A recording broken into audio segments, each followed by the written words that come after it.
Good morning everyone. आप सभी का स्वागत है भारत एग्ज़ाम सॉल्यूशन पर। दोस्तों, झारखंड इतिहास के इस क्रम में आज हम लोग पढ़ने वाले हैं मध्यकाल में झारखंड के बारे में। दोस्तों, यदि आप JPSC, JSSC, CGL, excise constable या झारखंड से संबंधित किसी भी एग्ज़ाम की तैयारी कर रहे हैं तो उन सभी एग्ज़ाम के लिए आज का यह टॉपिक काफ़ी इम्पोर्टेंट रहने वाला है। तो चलिए आज का सेशन बिना देर किए स्टार्ट करते हैं। मध्यकाल में झारखंड। सबसे पहले मध्यकाल को दो भागों में बांटा गया। पहला है पूर्व मध्यकाल और दूसरा है उत्तर मध्यकाल। इन सभी को हम एक एक करके एक्सप्लेन करेंगे। तो चलिए पढ़ते हैं और समझते हैं। तो पहला काल है पूर्व मध्यकाल। हर्षवर्धन की मृत्यु और दिल्ली सल्तनत की स्थापना के बीच की अवधि को पूर्व मध्यकाल कहा जाता है। दोस्तों, यहाँ से पूछा जाएगा या क्वेश्चन बन सकता है कि पूर्व मध्यकाल में जो बना वह किन दो संबंधों को स्थापित करता है। तो आपको बताना होगा कि हर्षवर्धन की मृत्यु और दिल्ली सल्तनत की स्थापना। अगर आपसे पूछा जाए कि दिल्ली सल्तनत की स्थापना कब हुई तो आपको बताना होगा कि दिल्ली सल्तनत की स्थापना 1206 ईस्वी में की गई थी। झारखंड राज्य का संबंध पूर्व मध्यकाल से भी रहा है। बात करें अगर झारखंड में मंदिर की तो सबसे पहला मंदिर आता है महामाया मंदिर, जो कि गुमला जिला में स्थित है। हापामुनि गांव में स्थित महामाया मंदिर इस बात का प्रमाण है कि झारखंड राज्य का संबंध पूर्व मध्यकाल से रहा है। नेक्स्ट है महामाया मंदिर का निर्माण नागवंशी शासक गजघंट राय ने 908 ईस्वी में कराया था।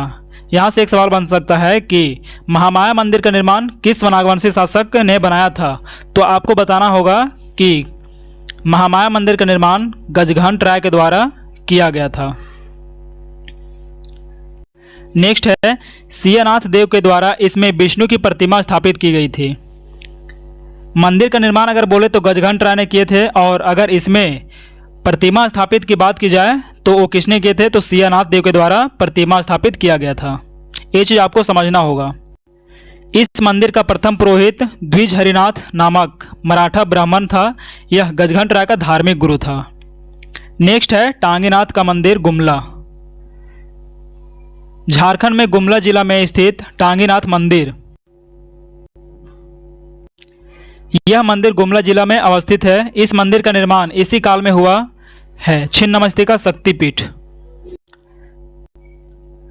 छिन्नमस्तिका शक्तिपीठ रजरप्पा रामगढ़ का अष्टभुजी छिन्नमस्तिका शक्तिपीठ की पूर्व मध्यकाल की पुष्टि करता है। छिन्नमस्तिका बौद्ध ब्रज योगिनी का ही हिंदू प्रतिरूप है। इटखोरी चतरा। झारखंड के इटखोरी चतरा से पाल शासक महेंद्रपाल के शिलालेख में मिले हैं। पाल काल में इटखोरी में मां भद्रकाली की मूर्ति का निर्माण किया गया है, जो कि आज भी भद्रकाली मां की मूर्ति विद्यमान है। कहाँ पे, तो इटखोरी मंदिर चतरा जिला में पड़ता है। अब है बख्तियार खिलजी। इसके बारे में जानते हैं। 1206 ईस्वी 13वीं शताब्दी बख्तियार खिलजी ने झारखंड होकर बंगाल के सेन वंशी शासक लक्ष्मण सेन की राजधानी नादिया पर आक्रमण किया था।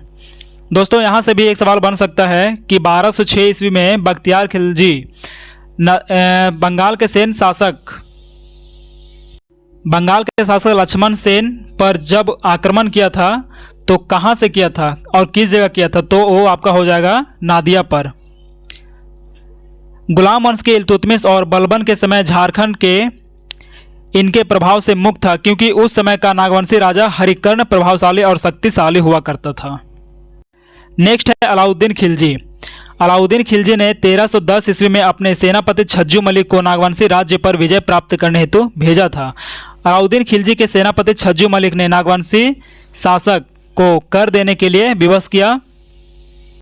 नेक्स्ट पॉइंट है अलाउद्दीन खिलजी का सेनापति मलिक काफूर दक्षिण भारत के विजय अभियान पर जाते समय झारखंड से गुजरा था। नागवंशी राजा बेनुकर्ण ने अलाउद्दीन खिलजी की अधीनता स्वीकार की थी।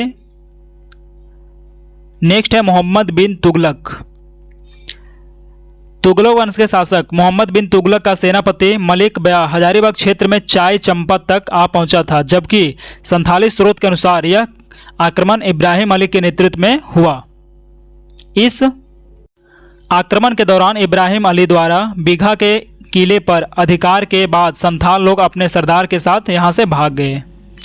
मलिक बयान ने हजारीबाग के चाय किला को जीतकर फतेह खान दौरा के हवाले कर दिया था। मोहम्मद बिन तुगलक ने छज्जुद्दीन आजमुल मुल्क को सतगावा का शासक नियुक्त किया।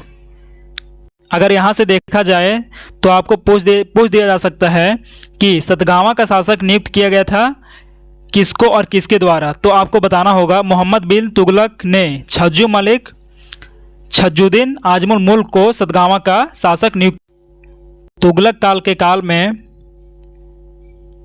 नागवंशी राजा हरिकर्ण था। नेक्स्ट पॉइंट है फिरोज शाह तुगलक। फिरोज शाह तुगलक ने बंगाल के शासक शम्स-उद-दीन शाह को पराजित कर हजारीबाग के सतगावा क्षेत्र पर विजय प्राप्त किया था। इसे अपने जीते हुए क्षेत्रों की राजधानी बनाया। नेक्स्ट वंश है लोधी वंश। लोधी वंश के सुल्तानों के प्रभाव से झारखंड लगभग मुक्त रहा। इस काल में छोटा नागपुर पर शासन करने वाले नागवंशी राजा प्रतापकर्ण, छत्रकर्ण एवं विराटकर्ण थे। लोधी वंश के समकालीन उड़ीसा के गजपति वंश का सामना झारखंड को करना पड़ा। नेक्स्ट पॉइंट है कपिलेंद्र गजपति यानी कि गजपति वंश का संस्थापक। उस समय दक्षिण पूर्वी भारत एक शक्तिशाली शासक था। उसने संथाल परगना तथा हजारीबाग को छोड़कर नागवंशी राज्य के बहुत बड़े भूभाग पर अपना प्रभाव स्थापित कर लिया। बात करें अगर गजपति वंश का संस्थापक तो हो जाएगा कपिलेंद्र गजपति। 1494 ईस्वी में सिकंदर लोदी के भाई से जौनपुर के शासक हुसैन शाह सरकी ने झारखंड के साहेबगंज में शरण ली थी। कितना सौ ईस्वी में, तो 1494 ईस्वी में सिकंदर लोदी के भाई से कौन, तो हुसैन शाह सरकी ने झारखंड के साहेबगंज डिस्ट्रिक्ट में शरण ली थी। नेक्स्ट वंश है आदिल शाह द्वितीय। खान देश का शक्तिशाली शासक आदिल शाह द्वितीय या आबिल खान द्वितीय ने अपने सैन्य दल को झारखंड भेजा था, अतः उसे झारखंडी सुल्तान के नाम से भी जाना जाता था। किसे? आदिल शाह द्वितीय को। नेक्स्ट शासक है शेर शाह।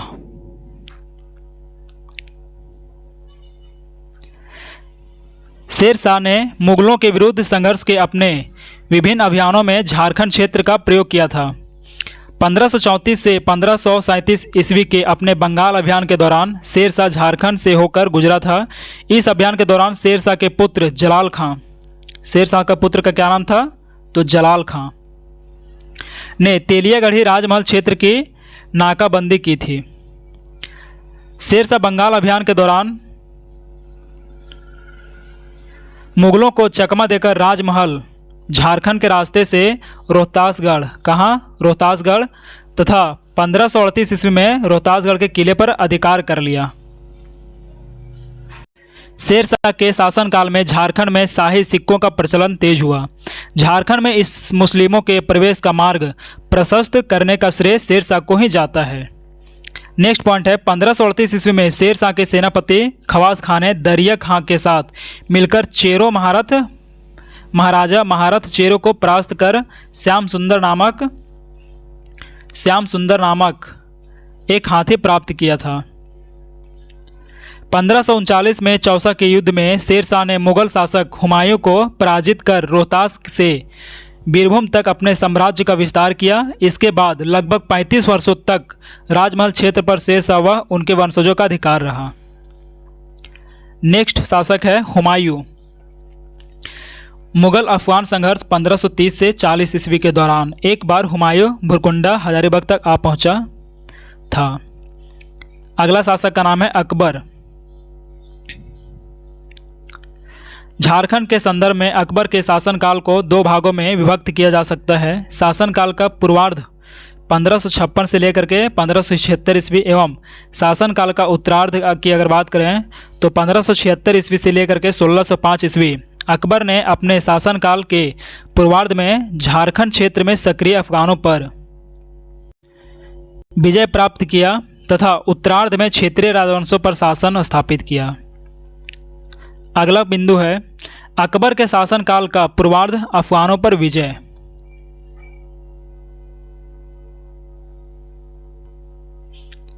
अकबर के विरुद्ध अभियान में अफगानों ने झारखंड के क्षेत्र का उपयोग किया।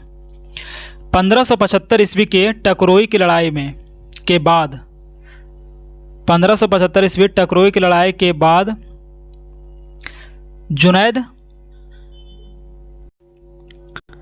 जुनैद करानी ने बिहार जाने के क्रम में रामपुर वर्तमान रामगढ़ में रुका, जहां इसका पीछा करते हुए मुगलों की सेना भी आ गई। यहां जुनैद करानी व मुगलों की सेना के बीच हुए रामपुर की लड़ाई में मुगलों की जीत हुई। अकबर के शासनकाल का उत्तरार्ध क्षेत्रीय राजवंशों पर शासन। पहला है छोटा नागपुर का खास नागवंश।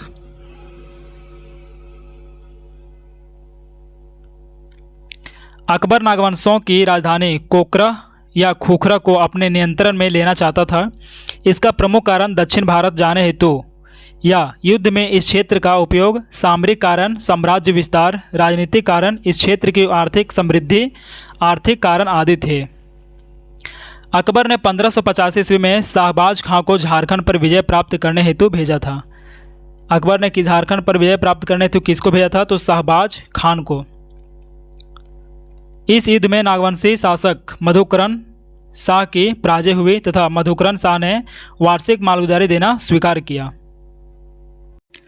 बाद में मधुकरण शाह ने उड़ीसा के शासक कुतुल खां एवं उसके पुत्र निसार खां के विरुद्ध मुगल मनसबदार मान सिंह के अभियान 1590 से लेकर के 1592 ईस्वी में मुगलों का साथ दिया।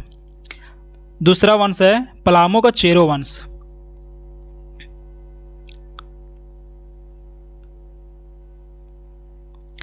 पंद्रह सौ 89 ईस्वी में राजा मान सिंह को अकबर ने बिहार झारखंड का सूबेदार नियुक्त किया। 1589 ईस्वी में राजा मान सिंह को अकबर ने बिहार व झारखंड का सूबेदार नियुक्त किया। मान सिंह ने 1590 ईस्वी में पलामू के चेरो राजा भागवत राय को पराजित कर मुगलों की अधीनता स्वीकार करने हेतु विवश कर दिया। नेक्स्ट पॉइंट है पलामू में मुगलों की सेना नियुक्त करके भागवत राय को राजा बने रहने दिया।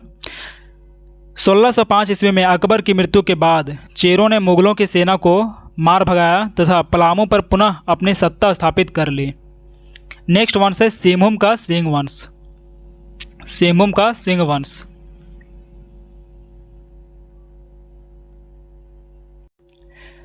पंद्रह सौ 1592 ईस्वी में उड़ीसा अभियान हेतु जाते समय मान सिंह सिंहभूम क्षेत्र से होकर गुजरा।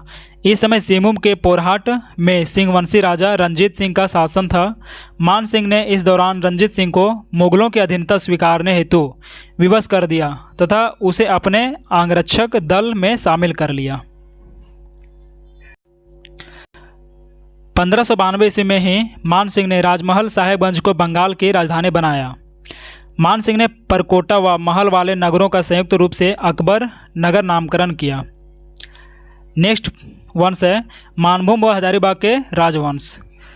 बात करें 1590 से 91 ईस्वी में मान सिंह मिदनापुर के अभियान पर जाते समय मानभूम से गुजरा। इस दौरान उसने परा तथा तेलकुप्पी के मंदिरों का जीर्णोद्धार करवाया। आईने एक बरी के अनुसार हजारीबाग के 6 चंपा परगना बिहार सूबे में शामिल थे, जिसकी वार्षिक मालगुजारी 15,500 रुपये निर्धारित की गई। अगला शासक का नाम है जहांगीर। झारखंड के संदर्भ में जहांगीर के शासनकाल का संबंध छोटा नागपुर खास के नागवंश पलामू के चेरो वंश विष्णुपुर व पंचेत पर आक्रमण तथा शाहजादा खुर्रम के राजमहल आगमन से है।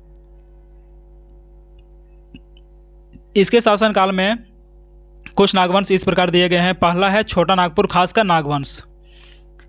जहांगीर की आत्मकथा तुजू के जहांगीरी में छोटा नागपुर क्षेत्र से सोने की प्राप्ति उल्लेख मिलता है। अपनी आत्मकथा तुजू के जहांगीरी में जहांगीर ने स्थानीय लोगों द्वारा शंख नदी से हीरे प्राप्त करने के तरीकों का वर्णन किया है। जहांगीर इस क्षेत्र की नदियों में मिलने वाले हीरों के कारण इन पर अधिकार करना चाहता था। जहांगीर के समय कोकरा का शासक दुर्जन साल मधुकरण शाह का उत्तराधिकारी था, जिसने मुगलों की अधीनता स्वीकार करने तथा मालगुजारी देने से मना कर दिया था। जहांगीर ने 1612 ईस्वी में जफर खां को बिहार का नया सूबेदार नियुक्त किया तथा उसे कोकरा क्षेत्र पर अधिकार करने का आदेश दिया, परंतु बीमारी के कारण जफर खां की मृत्यु हो गई तथा जहांगीर की इच्छा अधूरी रह गई। नेक्स्ट पॉइंट है, जहांगीर ने 1615 ईस्वी में इब्राहिम खान को बिहार का सूबेदार नियुक्त किया तथा उसे कोकरा झारखंड पर विजय प्राप्त करने हेतु भेजा। इस दौरान इब्राहिम खान ने इस क्षेत्र पर विजय प्राप्त कर लिया तथा हीरों के लिए प्रसिद्ध शंख नदी को अपने अधिकार में ले लिया। इब्राहिम खान ने नागवंशी राजा दुर्जन साल को मुगलों की अधीनता स्वीकार करने का मना करने पर दुर्जन साल को 12 वर्षों तक यानी कि 1615 ईस्वी से लेकर के 1627 ईस्वी ग्वालियर के किले में बंदी आदेश दिया तथा इसे बनाकर रखा गया। इस अभियान से जुड़े सभी व्यक्तियों को पुरस्कृत किया गया तथा इब्राहिम खान को फाथ जंग की उपाधि प्रदान की गई। फाथ जंग की उपाधि किन्हें प्रदान की गई? तो इब्राहिम खान को। अब आता है 1627 ईस्वी। 1627 ईस्वी में जहांगीर के दरबार में एक हीरे की असलियत को लेकर के विवाद हो गया। इन हीरों को परखने हेतु दुर्जन साल को ग्वालियर से शाही दरबार में बुला लिया गया।